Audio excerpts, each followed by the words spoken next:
என் பெயர் கீர்த்திகாசா விக்னேஷ் குமார். நான் 3ஆம் ஆண்டு மாணவி. தலைப்பு: என் தந்தையின் பெயர் திரு விக்னேஷ் குமார். என் தந்தையின் வயது 39. என் தந்தை அலுவலகத்தில் வேலை செய்கிறார். என் தந்தை மிகவும் நல்லவர். என் தந்தை அழகானவர் மற்றும் நேர்மை குணமுடையவர். அவர் எப்பொழுதும் கஷ்டப்பட்டவருக்கு உதவி செய்வார். என் தந்தை எப்பொழுதும் என்னை பள்ளிக்கு அழைத்து செல்வார். என் தந்தை பள்ளி விடுமுறை என்னுடன் சேர்ந்து விளையாடுவார் மற்றும் வெளியே அழைத்து செல்வார். அவர் சிறந்த தந்தை ஆவார். My father name is Mr. Vikesh Kumar. He is 39 years old.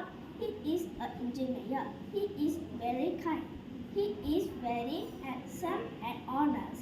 He helps people in the programs. He takes me to the school. He plays with me on weekends and he takes us out. My father is the best father. அனைவருக்கும் தந்தை தின வாழ்த்துக்கள். நன்றி.